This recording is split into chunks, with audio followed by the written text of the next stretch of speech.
Hello प्यारे साथियों, स्वागत है आप सभी लोगों का आपके अपने प्यारे से यूट्यूब चैनल पर। कैसे हो साथियों? आशा करूंगा अच्छे होंगे, बढ़िया होंगे और आपकी पढ़ाई लिखाई एकदम अच्छे से चल रही होगी। सो गाइस, आज की इस वीडियो में हम लोग देखने वाले हैं, आप देख सकते हो प्रश्नावली 5.7 यानी एक्सरसाइज 5.7 है प्यारे बच्चों अपना। इसमें क्वेश्चन 1 एंड क्वेश्चन 2 का प्यारे बच्चों सॉल्यूशन करेंगे, साथ में हम सारी बेसिक्स को कवर करेंगे। इसका बेसिक्स क्या है, ठीक ना, इसके रूट्स क्या हैं, सब चीज़ को हम लोग क्लियर करने की यहाँ पे कोशिश करने वाले हैं। देखो प्यारे बच्चों, जो हम लोग पर्सनली 5.7 में सीखने वाले हैं वो बेसिकली है द्वितीय कोट का अवकलन यानी सेकंड ऑर्डर डेरिवेटिव है। ठीक, तो हम लोग सबसे पहले जानेंगे कि सेकंड ऑर्डर डेरिवेटिव क्या होता है। जैसा कि यहाँ पे देख सकते हो, द्वितीय कोट का अवकलन प्यारे बच्चों, ये चीज़ हमें पढ़ेंगे 5.7 एक्सरसाइज में। ठीक है, सेकंड ऑर्डर डेरिवेटिव इसको इंग्लिश में बोलते हैं हम लोग। देखो इसमें ये भी मतलब जैसे क्वेश्चन यही बोलता है इसमें कि प्रश्न संख्या 1 से 10 तक में दिए गए फलनों के द्वितीय कोट की अवकलन जाँच करो। ठीक, ऐसा बोलता है। तो सबसे पहले मैं आपको थोड़ा सा बताता हूँ यहाँ पे कि अपना सेकंड ऑर्डर डेरिवेटिव होता क्या है। ठीक है, तो जैसा कि यहाँ पे मैंने क्वेश्चन लिख रखा है ताकि ज़्यादा टाइम का लॉस ना हो। ठीक, तो यहाँ पे हम लोग पहले जो क्वेश्चन को यहाँ पे सॉल्व करने की कोशिश करेंगे। अपना ये पहले जो प्रश्नावली 5.7 है। ओके, तो चलिए देखते हैं।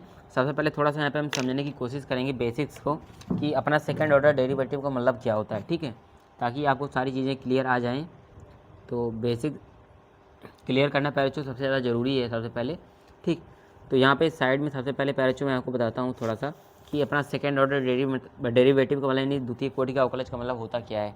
ठीक, तो ये चीज़ थोड़ा सा देखते हैं। तो यहाँ पर मैं लिखता हूँ पैराचू द्वितीय कोटि का अवकलज। ठीक, ये देखते हैं द्वितीय कोटि का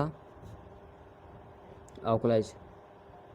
ठीक है, ये है ना सेकंड ऑर्डर डेरिवेटिव, इसका मतलब होता है। ठीक, तो पहले बच्चों होता क्या है, जैसे आप फर्स्ट ऑर्डर डेरिवेटिव निकालते हैं यानी प्रथम कोटि का अवकलन, इसका मतलब होता है पहले बच्चों अगर मान लो कोई आपके पास y एक वेरिएबल है, इसका आपको पहले बच्चों अवकलन करना है। एक बार अवकलन करो तो क्या होगा अपना, आपको पता है dy/dx होता है। एक बार अवकलन करने पर dy/dx होता है। ठीक है, ये आपको पता है। तो पहले बच्चों जो एक बार अवकलन करते हैं dy/dx, इसको हम ये भी लिख सकते हैं y1 भी लिख सकते हैं और इसको हम एक y डैश भी ले सकते हैं। मतलब तीन फॉर्म में इसको पैर बच्चों हम लोग डिनोट यहाँ पे कर सकते हैं। ठीक है, तो ये जो पैर बच्चों एक बार जब हम लोग किसी भी वेरिएबल का, किसी भी कांस्टेंट का, किसी भी टर्म्स का जब हम लोग पैर बच्चों अवकलन करते हैं तो उसे प्रथम कोटि का अवकलज कहते हैं। ठीक, लेकिन यहाँ पे हमें द्वितीय कोटि का अवकलज को पता लगाना है। पैर बच्चों जब dy/dx का एक बार अवकलन किया गया, ठीक है, मतलब y का किया गया तो dy/dx आया। और जब एक बार पैर हम और एक काम करें, dy/dx का एक बार और अवकलन कर दें। ठीक है, मतलब क्या करें, d/dx करें और यहाँ पे क्या कर दें, dy/dx कर दें। ठीक है, ऐसा कुछ कर दें। समझ रहे हो ना आप लोग? थोड़ा सा हमें पैर समझने की कोशिश करना।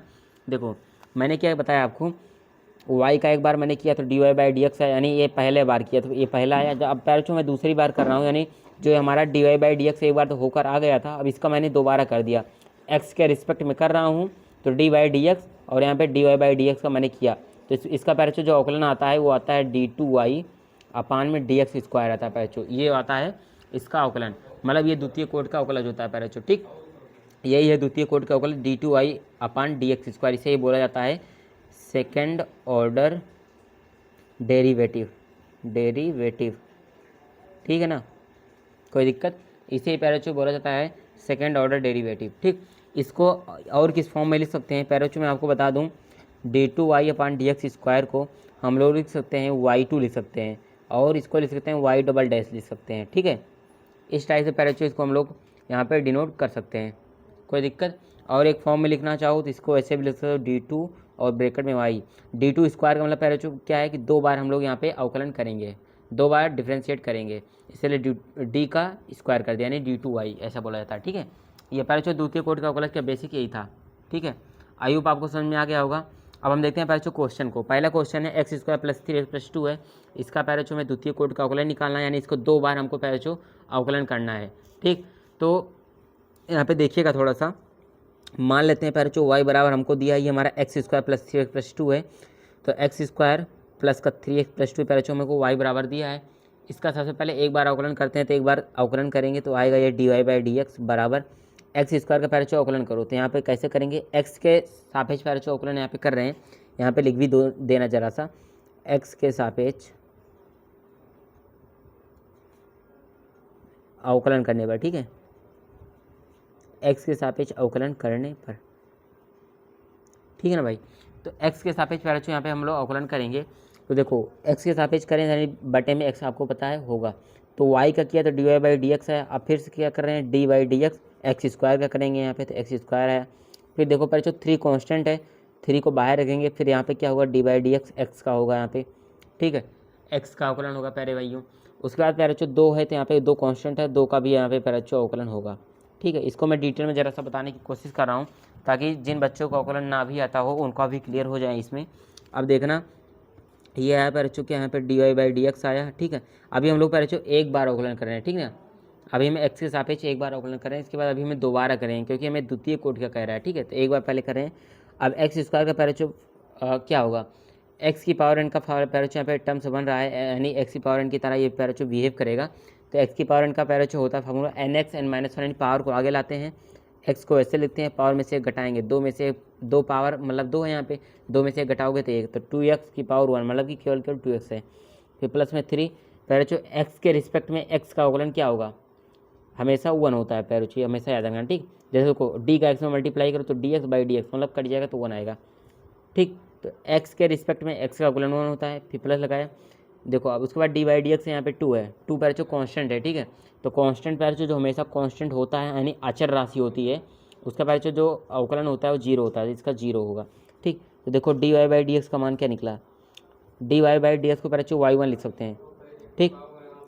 तो यहाँ पे पैर वाई 1 लिख सकते हैं। अब बराबर क्या आएगा ये 2x प्लस 3, तो यहाँ पे क्या होगा पैर 2x प्लस का 3, ठीक है।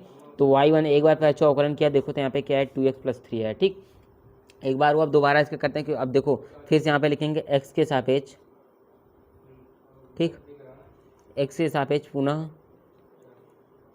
अवकलन करने पर, ठीक है, x के सापेक्ष पैर यहाँ पे पुनः अवकलन कर रहे हैं यहाँ पे, ठीक, x के सापेक्ष पुनः अवकलन कर रहे हैं यहाँ पे। अब करेंगे देखो y1 का करेंगे या फिर मान लो d Y by D x का करेंगे, तो आपको पता है पुनः अवकलन करने पे D two Y upon D x square हो जाएगा, ठीक है, मैंने आपको बताया था अभी, ठीक। अब यहाँ पे दोबारा बताने की जरूरत नहीं है, D two Y upon D x square हो जाएगा, D Y by D X मैंने एक बार अवकलन किया, D two Y upon D x square है। अब 2x प्लस 3 का पहले अवकलन होगा तो डी अपन डी एक्स, यहाँ पे 2x का पहले अवकलन होगा, फिर से डी बाई डी एक्स यहाँ पे पहले 3 का अवकलन होगा, ठीक है। अब यहाँ पे देख सकते हो कैसे हो जाएगा, देखो 2 कांस्टेंट है, ठीक है ना, d two Y upon D x square बराबर 2 कांस्टेंट है, 2 को मैंने बाहर किया। अब देखो x का अवकलन होगा x के सापेक्ष तो 1 आएगा, आपको पता है मैंने बताया था। प्लस में ये कांस्टेंट है, कांस्टेंट का 0, तो यहाँ पे पहले देखना जरा सा क्या आया d two Y upon D x square बराबर यहाँ पे पहले 2 का 1 में मल्टीप्लाई तो 2 आया, ये देखो यहाँ पे आ गया। तो देखो द्वितीय कोड का अवकलन करने पर पहले इस चीज़ का यहाँ पे देखो आपको क्या मिला देखने को 2 मिला है। अगर प्रथम कोड का एक बार बोलता तो यही आपका आंसर हो जाता, लेकिन जब दोबारा बोला तो आपको दोबारा यहाँ पे करना था, ठीक। तो पहला क्वेश्चन सॉल्व हुआ, आपने देखा बहुत ईजी था। दूसरा करते हैं प्यारे बच्चों, दूसरा है x की पावर 20, ठीक है। इसको भी प्यारे बच्चों मान लेते हैं y बराबर हमारा इतना दिया है, तो चलो तो यहाँ पे क्या है d Y upon D x करते हैं, एक बार करते हैं x के सापेक्ष अवकलन, ठीक है। तो यहाँ पे लिखते हैं x के सापेक्ष अवकलन करने पर, ठीक है, x के सापेक्ष अवकलन करने पर, ठीक। तो x के सापेक्ष प्यारे बच्चों यहाँ पे हम अवकलन कर रहे हैं, तो यहाँ पे क्या है d Y by D x बराबर क्या हो जाएगा, ठीक। तो D Y by D x बराबर यहाँ पे हो जाएगा x की पावर 20 है, ठीक। तो x की पावर n की भांति बिहेव कर रहा है, ठीक, x की पावर 20 पैरेचो है तो x की पावर n की भांति बिहेव करेगा, यानी D by D X, x की पावर n का पैरेचो फार्मूला होता है, आपको मैंने बताया था इसके पहले वाली वीडियो में, एन एक्स एन माइनस 1, ठीक है। तो ये फार्मूला होता है, उसी पे इसको ओपन करेंगे। देखो ये पैरेचो n है, ये x है, ठीक है। तो x है तो n को आगे लाते हैं, 20 को आगे लाएंगे, x को ऐसे लिखेंगे, 20 में से एक जाएगा पैरेचो 19 आएगा, ठीक है। तो 20 x की पावर 19 आएगा, ठीक, ये पैरेचो। तो D Y by D x बराबर होगा 20 x की पावर 19। तो एक बार अवकलन हुआ, अब पुनः करते हैं पैरेचो, ठीक है। तो यहाँ पे लिख देंगे पुनः x के सापेक्ष, पुनः x के सापेक्ष अवकलन करने पर,